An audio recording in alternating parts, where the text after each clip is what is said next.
Bonjour.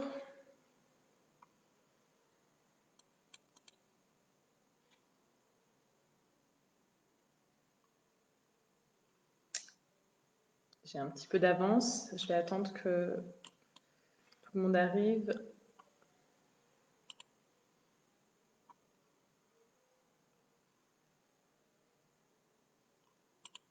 Alors, pour ceux qui sont ici, qui sont déjà arrivés, vous pouvez me dire si vous m'entendez et si vous me voyez correctement.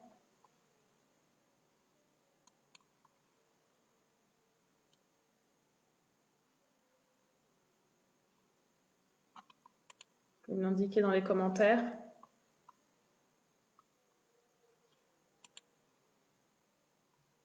Donc, indiquez-moi si vous m'entendez et si vous me voyez, s'il vous plaît.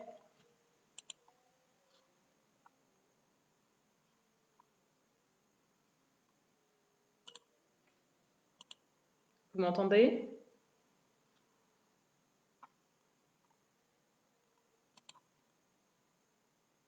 Je vais attendre un petit peu. Oui, ok, parfait. Alors, bonjour à tous, bienvenue dans ce live organisé par l'OMAD, que je remercie de m'avoir invité pour vous parler des impacts de la crise sur le droit du travail.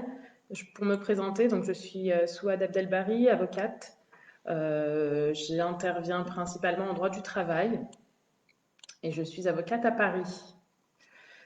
Je vais vous parler de plusieurs sujets, des sujets récurrents, pardon, de plusieurs questions qui m'ont été posées durant toute cette période et sur lesquelles je vais revenir rapidement. Donc, je vais vous exposer les règles générales sans trop rentrer dans le détail parce que ce n'est pas l'objectif et puis chaque situation est spécifique. Donc, ce ne sera pas une consultation en tant que telle, mais des règles générales. Et puis, je vais à la fin du live répondre à vos questions.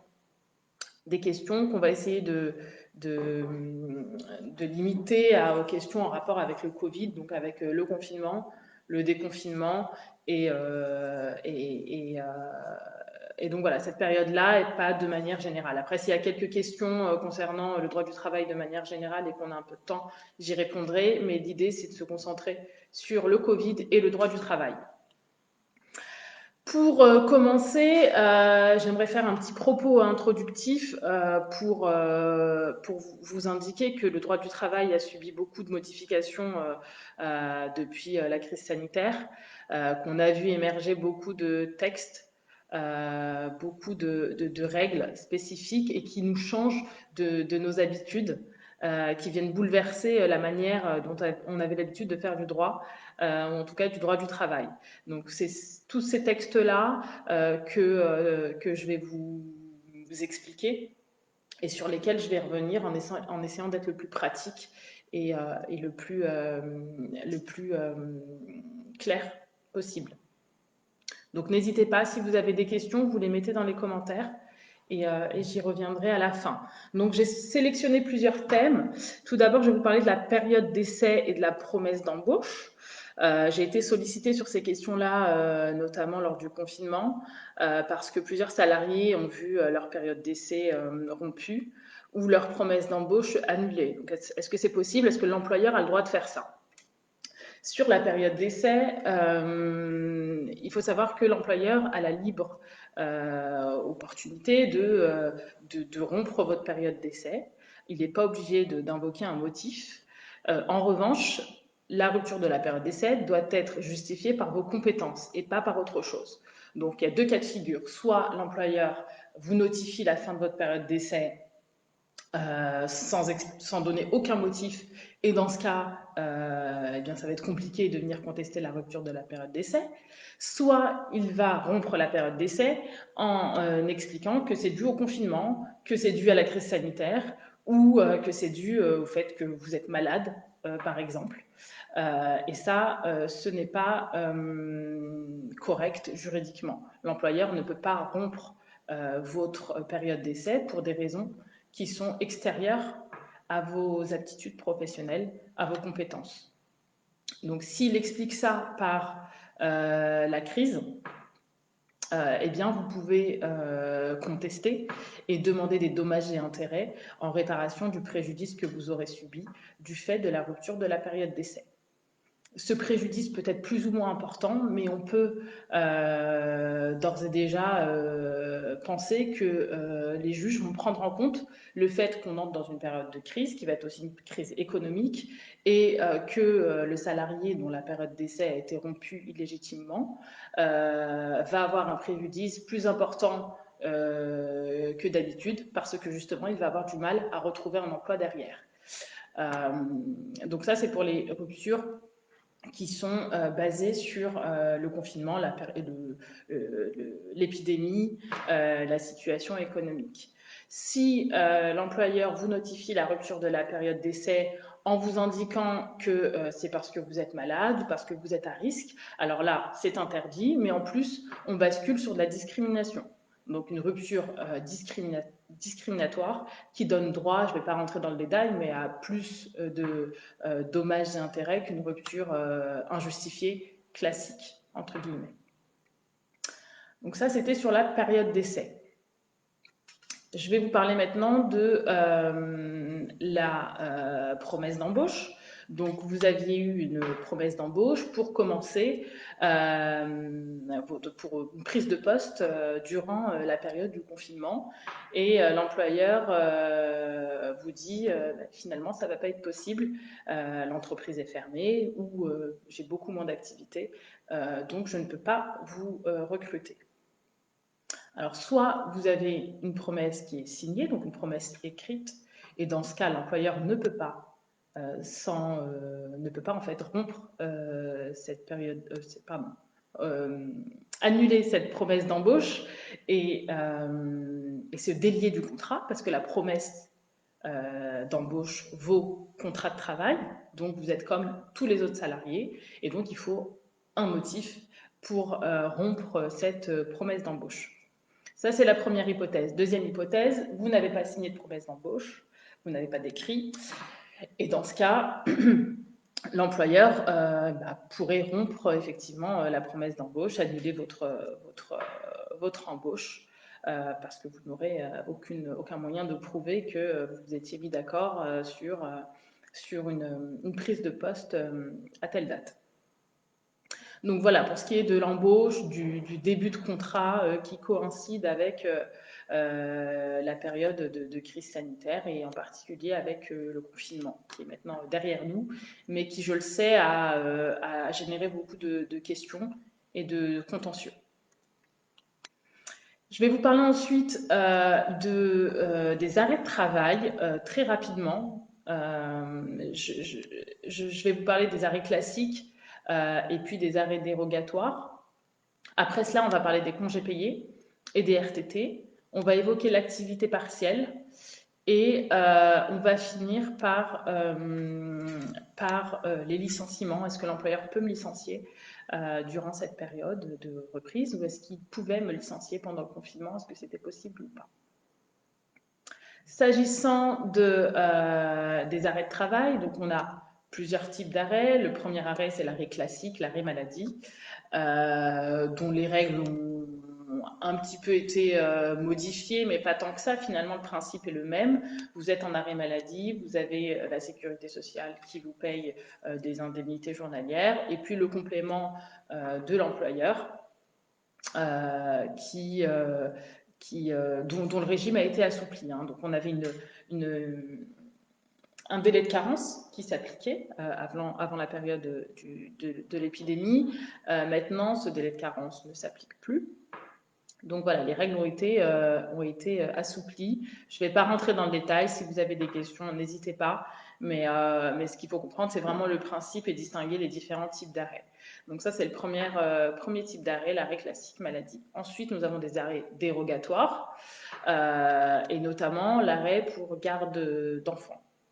Donc les personnes, les salariés, qui ne peuvent pas travailler parce qu'elles doivent garder leurs enfants de moins de 16 ans, sont en arrêt pour garde d'enfants.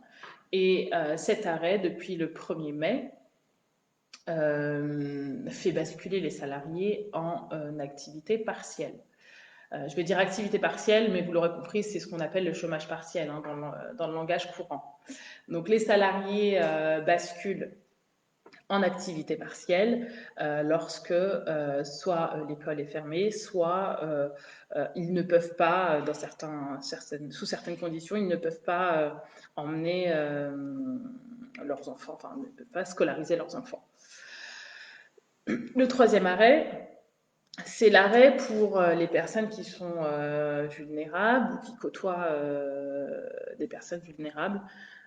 Donc là, pareil, c'est un arrêt spécifique qui a été mis en place par l'État afin de faire face à la situation.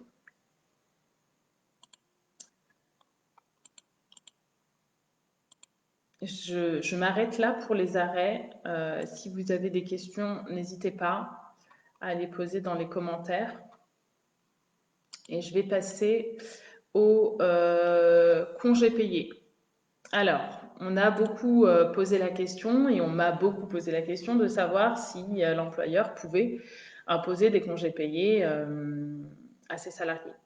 Il y a eu une période de flottement, on ne savait pas trop, et puis finalement, on a eu des textes qui sont venus alléger, assouplir le régime classique que nous connaissions et qui a permis aux employeurs, sous certaines conditions, d'imposer des congés payés ainsi que des RTT à leurs salariés. Donc, quelles sont les règles globalement, pour les congés payés, l'employeur peut imposer jusqu'à 6 jours ouvrables de congés payés à ses salariés. Il doit respecter un délai de prévenance d'1 jour franc et il doit associer le CSE dans cette démarche. Il ne peut pas le faire de manière unilatérale, il faut passer par le CSE et pour pouvoir mettre en place cette modalité. S'agissant des RTT, c'est à peu près la même chose. C'est différent, mais je ne vais pas rentrer dans le détail. Mais grosso modo, ce qu'il faut retenir, c'est qu'il faut là aussi associer les représentants du personnel. Et c'est limité à 10 jours par salarié. Donc en tout, sous réserve de respecter la procédure qui est obligatoire, l'employeur peut imposer jusqu'à 16 jours de congé de repos, donc congé plus RTT, à ses salariés.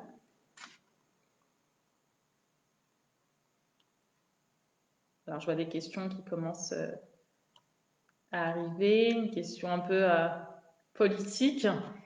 On va essayer de se concentrer sur la période du Covid et l'impact du droit du travail sur le Covid, enfin l'impact du Covid sur le droit du travail, parce que j'ai une question qui est: la réforme Macron scinde-t-elle le glas du contentieux prud'homal? Alors, la réforme Macron, je fais une petite aparté, hein, la réforme Macron, vous parlez du barème, hein, je suppose, du barème des indemnités qui a été mis en place récemment, enfin il y a quelques années maintenant, et qui consiste à prévoir en fonction de l'ancienneté du salarié une indemnité minimale et une indemnité maximale lorsque le licenciement est sans cause réelle et sérieuse, donc le licenciement est irrégulier. Effectivement, il y a une baisse du contentieux depuis la mise en place du barème. Maintenant, il y a toujours des contentieux. Donc, je ne crois pas en cette thèse qui est de dire on n'aura plus de contentieux dans quelques années. Pour moi, ça continue. Ça continuera. Il y en aura moins. Et puis, si on peut négocier avant et trouver une issue amiable au litige, c'est tant mieux. C'est en tout cas l'approche que j'ai et que je préfère. Mais le contentieux existe toujours et je pense qu'on est encore loin de la fin du contentieux prud'homal. N'hésitez pas à poser vos questions. Alors, pour reprendre s'agissant du Covid, je vous ai parlé des congés payés des RTT. Je vais vous parler rapidement maintenant de l'activité partielle ou chômage partiel. Donc, qu'est-ce que l'activité partielle? L'activité partielle, c'est un mécanisme qui permet aux employeurs de faire prendre en charge une partie de la rémunération, voire toute la rémunération des salariés par l'État. Le principe est le suivant. Mes salariés, il y a deux situations à distinguer. Donc, la première, c'est l'activité partielle totale, c'est-à-dire que les salariés ne travaillent pas du tout. L'activité est telle que les salariés ne peuvent pas travailler, n'ont pas de travail. Et dans ce cas, l'employeur va verser une indemnité aux salariés qui correspond à 84% de son salaire net ou 70% de son salaire brut. La deuxième hypothèse, c'est celle de l'activité partielle. C'est finalement une réduction de l'horaire de travail et le salarié, par exemple, au lieu de travailler 35 heures, va travailler 25 heures. Il va donc être payé 25 heures normalement. Et sur les 10 heures de chômage partiel ou d'activité partielle, il sera indemnisé par l'employeur avec donc, le versement d'une indemnité qui sera par la suite remboursée à l'employeur qui en fera la demande. Ça, c'est le minimum. L'employeur peut toujours prévoir une rémunération plus importante, plus intéressante pour le salarié, en se disant, bon, le salarié ne travaille pas, donc il va avoir effectivement 70% de son salaire brut, mais je souhaiterais qu'il ne perde pas en rémunération, et donc je vais compléter sa rémunération, et là ce sera du salaire. Et le salarié ne perdra pas sa rémunération. Mais l'employeur n'est pas obligé de le faire, et d'ailleurs il y a peu d'employeurs qui le font, puisque généralement les employeurs qui font appel au chômage partiel ou à l'activité partielle sont des employeurs qui ont des difficultés économiques.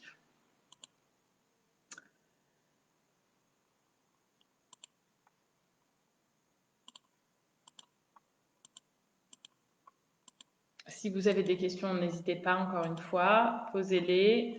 Il y a des cas spécifiques, hein, des cas, voilà, je ne vais pas distinguer selon que le salarié a 35 heures, au forfait jour, etc. Si vous voulez plus de détails, n'hésitez pas. Mais je vais vraiment à l'essentiel pour éviter de nous perdre dans des détails qui sont certes importants, mais qui viendraient alourdir la présentation. Le télétravail, je vais vous parler très rapidement du télétravail parce que j'ai eu quelques questions là-dessus, notamment des salariés qui me demandaient s'ils avaient le droit de rester en télétravail et de ne pas reprendre en présentiel leur activité. Il faut savoir qu'il n'y a pas de droit au télétravail. Ce n'est pas un droit acquis, le télétravail, contrairement à ce qu'on a pu entendre dans les médias. D'ailleurs, j'en profite pour dire qu'il faut se méfier. Il y a beaucoup de bonnes choses dans les médias, mais il y a beaucoup de choses qui sont incorrectes et qui peuvent vous induire en erreur. Et on a entendu beaucoup de choses incorrectes en ce moment parce que voilà, des nouvelles règles, nouvelles manières de fonctionner et ça a été une période très difficile. Donc méfiez-vous de manière générale de ce qui peut se dire dans les médias, mais il n'y a pas de droit acquis au télétravail pour les salariés. Ce qui se passe, c'est que l'employeur peut demander aux salariés de rester en télétravail et en tout état de cause, il a l'obligation de privilégier le télétravail lorsque c'est possible pour ses salariés durant cette période, durant la période de déconfinement. Donc depuis le 11 mai, lorsque c'est possible, le télétravail doit être privilégié par les employeurs. C'est important, il faut le souligner, parce que l'employeur engage sa responsabilité si il fait reprendre le travail en présentiel aux salariés alors que le télétravail était possible et qu'il y a un accident, une contamination ou en tout cas un risque pour la santé et la sécurité des salariés dans l'entreprise. Donc privilégiez le télétravail si vous êtes des employeurs et pas de droit acquis au télétravail pour les salariés.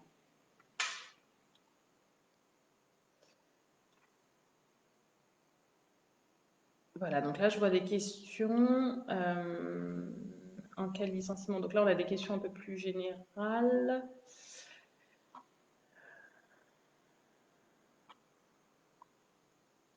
Alors l'activité a partiellement repris. Or, si on ne souhaite pas revenir parce qu'on ne souhaite pas déposer notre enfant à l'école, peut-on bénéficier du chômage partiel? Alors oui, vous pouvez bénéficier du chômage partiel. En tout cas, les règles sont celles-ci jusqu'à la fin du mois de mai. Le 1er juin, on va avoir des modifications certainement, donc il faudra rester très vigilant. Et tout ce que je peux vous conseiller, c'est d'essayer de trouver un mode de garde pour vos enfants à compter du mois de juin, parce que ça risque d'être différent de ce qu'on a connu jusqu'à présent. Est-ce que les employeurs sont tenus de rembourser les frais d'équipement pour le télétravail? Très bonne question. Alors, si le salarié utilise ses équipements personnels pour le télétravail, il semble logique qu'il puisse demander une indemnité. Maintenant, le souci qu'on a en ce moment, c'est que beaucoup d'entreprises ont mis les salariés en télétravail sans avoir d'accord collectif dans l'entreprise, sans avoir de charte qui organise ce télétravail. Donc, on se retrouve avec un télétravail presque sauvage, fait comme ils ont pu le faire, hein, parce que c'est pas évident non plus, mais avec très peu de règles. Donc, à mon sens, le salarié pourrait demander une indemnité compensatrice pour l'électricité, pour surtout la connexion Internet, pour les équipements, pour tout cela. Donc, c'est pas impossible qu'on ait ces demandes-là dans les semaines qui suivent, et c'est pas du tout illogique ni contraire aux règles qui existent en la matière. Donc oui, à mon sens, les salariés pourraient demander un remboursement de ces frais-là. Le mieux pour les employeurs, s'il y a des employeurs parmi vous qui m'écoutent, c'est d'organiser ce télétravail, de mettre en place une charte qui explique précisément comment doit se passer le télétravail et quelles sont les modalités précises, et notamment qu'est-ce qui est indemnisé et qu'est-ce qui ne l'est pas. À mon sens, il n'est pas normal que les salariés utilisent leurs propres équipements pour exécuter leurs prestations de travail. C'est à l'employeur de fournir les équipements nécessaires. Maintenant, je pense qu'il faut être aussi compréhensif, et puis là je vais sortir un petit peu du droit et se dire que si j'ai un ordinateur portable à la maison, autant l'utiliser pour faire le travail qui m'est demandé. Maintenant, ça dépend du travail qui est demandé, et puis il y a aussi des risques en matière de cybersécurité, etc. Donc voilà. Le mieux, c'est de cadrer ça, de mettre en place un accord collectif ou une charte pour évoquer tous ces aspects. En cas de licenciement, est-ce que le salarié percevra ses indemnités de préavis et congés? Je vais parler du licenciement et bien tout de suite d'ailleurs. Donc le licenciement, effectivement, on m'a beaucoup posé la question de savoir si les salariés pouvaient être licenciés déjà pendant le confinement, mais aussi après le confinement. La réponse est oui. Oui, mais je vais vous donner un peu plus de matière. Pendant le confinement, l'une des problématiques à laquelle on a été confronté est la suivante, c'est qu'on avait des salariés confinés, beaucoup d'entreprises fermées, et il fallait convoquer ces salariés à un entretien préalable avant de potentiellement les licencier. La convocation est une étape obligatoire. Les salariés étant confinés, ça a pu être rendu difficile. Donc certains ont mis en place des entretiens via Zoom. Et puis d'autres ont demandé à leurs salariés de se déplacer dans l'entreprise pour l'entretien, avec ce que cela pourrait, dans certains cas, engendrer comme difficulté en termes de sécurité. Donc, c'est pas impossible. En revanche, il y a eu ces questions-là qui se sont posées. Et pour les lettres de licenciement également, quand les salariés ont été licenciés, il y a eu quelques problèmes avec la Poste, et puis des problèmes d'acheminement du courrier qui ont pu faire qu'on ne respectait pas les délais qu'il faut normalement respecter lorsqu'on met en place une procédure de licenciement. Donc oui, c'est possible, mais ça a pu être rendu difficile et il a fallu adapter cela. S'agissant de la période post-confinement, donc après le déconfinement, je suis de plus en plus contactée par des employeurs qui veulent licencier des salariés, par des salariés qui ont été licenciés par leur entreprise. Donc il y a les licenciements pour motif économique et il y a des licenciements pour motif personnel. S'agissant du licenciement pour motif économique, il va falloir être très vigilant parce qu'on sort d'une période de confinement pendant laquelle les entreprises étaient à l'arrêt. C'était le cas pour beaucoup d'entreprises, et il me semble assez fragile de soutenir qu'on peut licencier parce que parce qu'on a eu une baisse du chiffre d'affaires pendant la période du confinement. Le mieux est d'attendre de voir comment l'entreprise va reprendre son activité et de décider du sort des salariés si jamais l'activité ne reprend pas comme elle aurait dû prendre ou comme correctement. Donc le licenciement pour motif économique, beaucoup vont être contestés par les salariés et beaucoup sont déguisés aussi. On a des salariés qui sont licenciés pour des insuffisances professionnelles ou pour des fautes qu'ils auraient commises avec très très peu d'éléments, de sorte que ça sonne vraiment comme un prétexte. Et là, on va avoir un contentieux qui va être très abondant. Donc, soit c'est un motif personnel et il y a un vrai motif personnel et il faut licencier pour motif personnel, soit il n'y a pas de motif personnel et il faut éviter d'aller sur un licenciement pour motif économique lorsque il n'y a pas de motif économique avéré, donc par exemple des difficultés économiques. Donc oui, c'est possible de licencier pendant cette période, mais il faut faire attention aux licenciements déguisés, où j'ai aussi des salariés qui sont poussés à la démission par leur employeur, donc on ne peut pas vous forcer à démissionner. La démission, c'est une manifestation unilatérale de volonté du salarié. Donc ça veut dire ce que ça veut dire, c'est unilatéral et c'est le salarié. Donc c'est pas à l'employeur de demander au salarié de démissionner. S'agissant de la rupture conventionnelle, c'est pareil, il faut faire attention. La rupture conventionnelle, c'est un accord qui est entre l'employeur et le salarié. Donc les deux se mettent d'accord pour rompre le contrat de travail. Maintenant, si l'employeur pousse un peu plus que le salarié, ça peut arriver. Il faut surtout, en tant que salarié, prendre son temps, réfléchir, se dire mais est-ce que j'ai intérêt à faire cette rupture conventionnelle? Est-ce que je suis bien dans l'entreprise? Est-ce que j'ai autre chose derrière? Voilà, se réfléchir et vraiment se poser les bonnes questions pour essayer de trouver la meilleure solution possible. Je vais redescendre vos questions.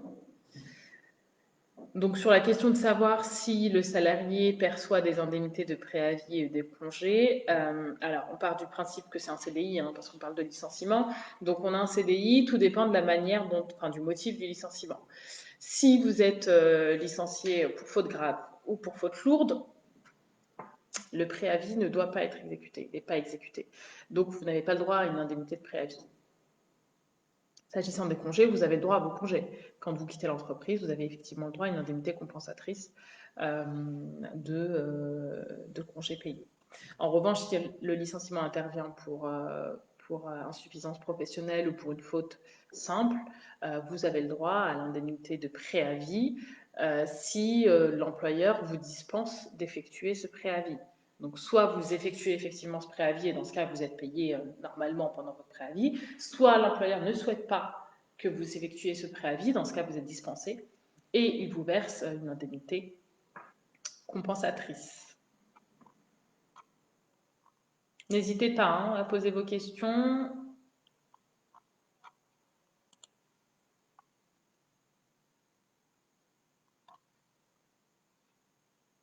Une question qui m'a été posée également concernant les tickets resto pendant le télétravail. Est-ce que le salarié a le droit à des tickets restaurants lorsqu'il est en télétravail? Alors la réponse de l'URSSAF et de la jurisprudence est oui. Dès lors que le salarié a sa journée de travail qui est découpée en 2 vacations, entrecoupées par une pause, il a le droit à ces tickets restaurants au même titre que s'il travaillait directement dans l'entreprise, au sein de l'entreprise, des locaux de l'entreprise. Donc oui. Pour la rupture conventionnelle également, on m'a demandé s'il était possible de rompre via une rupture conventionnelle pendant le confinement. Alors oui, on peut faire une rupture conventionnelle. Maintenant, on a eu quelques ralentissements et quelques hésitations au niveau des délais d'homologation. On a eu une petite suspension de délai, je ne vais pas rentrer dans le détail, mais en tout cas là c'est reparti normalement. Et vous pouvez effectivement opter pour une rupture conventionnelle. Elles sont homologuées par les directs. Une autre question qui est est-ce que l'employeur peut m'imposer de revenir au travail alors que d'autres salariés sont en chômage partiel? Oui, ça c'est possible à condition de respecter certaines conditions et notamment de ne pas faire d'inégalité de traitement. C'est-à-dire que si vous revenez sur le lieu de travail, il faut que l'employeur ait un réel motif objectif qui justifie cela. Il faut que ce soit vraiment nécessaire à la reprise de l'activité. Il ne faut pas que ce soit subjectif et que c'est parce que, par exemple, il n'a pas confiance en votre capacité à travailler de manière autonome depuis chez vous. Alors, comment se protéger en tant que salarié durant une procédure de licenciement? C'est une très bonne question. Alors, tout dépend de la situation. Toutes les situations sont différentes. Donc, je vais essayer de répondre à votre question en étant très prudente parce que les réponses que je pourrais vous donner ne sont pas transposables à d'autres situations. Mais de manière générale, il faut faire des écrits. C'est très important. Donc, si des choses vous sont reprochées, faire des écrits pour acter de ce qui s'est dit ou acter de ce que vous constatez. Par exemple, je ne comprends pas qu'on me reproche telle chose alors que à aucun moment je n'ai fait ça. Je vous, comment dirais-je, la situation a un impact sur mon moral. J'ai subi un choc psychologique depuis que j'ai appris telle chose. Il faut communiquer par écrit. Il faut faire attention, bien sûr, à ce que vous écrivez parce que ça peut aussi se retourner contre vous. Donc, la meilleure chose que je pourrais vous dire, et là, je prêche pour ma paroisse, mais pas seulement, c'est vraiment de prendre contact avec un avocat dès le début. N'attendez pas d'être licencié. Dès que ça commence à être compliqué avec l'employeur, vous prenez contact avec un avocat en droit du travail et puis vous discutez de la situation et nous, on pourra vous conseiller, vous dire vous allez plutôt dans ce sens-là, vous faites comme ci, comme ça, pour essayer de trouver une solution amiable ou de rectifier le tir. Parfois, c'est juste une incompréhension qui fait que la situation devient difficile et qu'elle s'envenime au fur et à mesure. Donc, vraiment, s'y prendre en amont, c'est le plus important pour adapter la stratégie.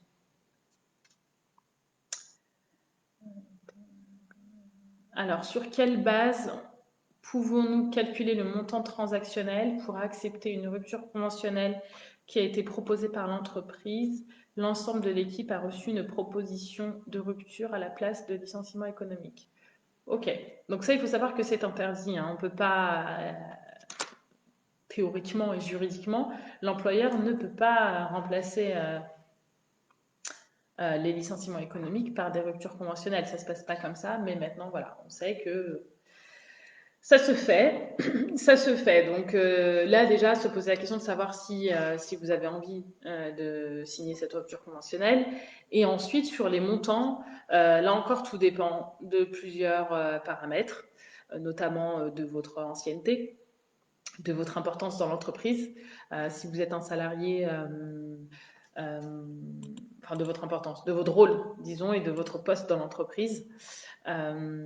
Et puis aussi de la taille de l'entreprise et de la position de l'employeur. Est-ce que l'employeur veut absolument rompre et donc est prêt à négocier, ou est-ce que c'est une sorte de test et il se dit bon bah si je peux faire une rupture conventionnelle en donnant le minimum conventionnel, c'est très bien.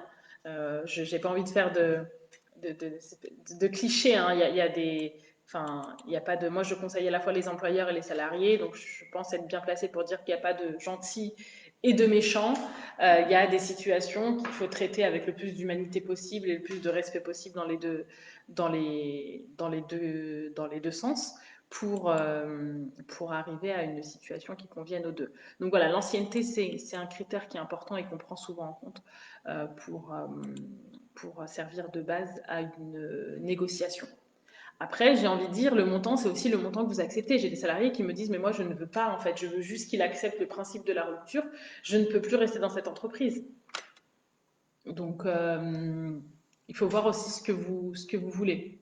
Il n'y a pas qu'une question financière, il y a plein de paramètres à prendre en compte pardon, dans le cadre d'une négociation.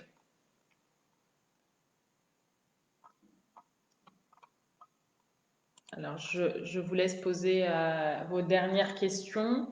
Je vais attendre quelques minutes.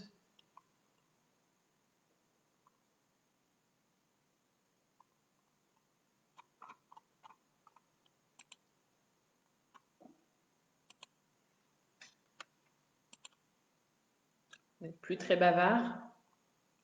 Bon, eh bien, s'il n'y a plus de questions, je vais m'arrêter là en vous remerciant d'avoir suivi ce live et en vous remerciant d'avoir posé vos questions. Merci pour l'interaction. Je vous souhaite beaucoup de courage dans cette période qui va être difficile pour tous, hein, pour tout le monde. Et pour ce qui concerne la matière que je pratique pour les employeurs et pour les salariés. Donc, n'hésitez pas si vous avez des questions. Alors là,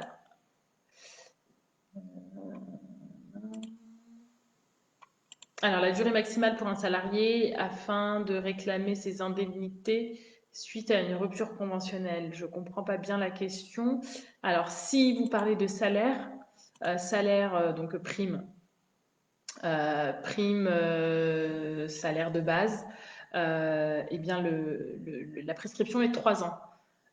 3 ans à partir du moment où vous avez connaissance des faits. Maintenant, quand il y a une rupture conventionnelle, si vous parlez de l'indemnité de rupture conventionnelle en tant que telle, elle doit être versée tout de suite après. Donc, précisez-moi peut-être votre question ou passez en privé et puis je vous répondrai avec plaisir.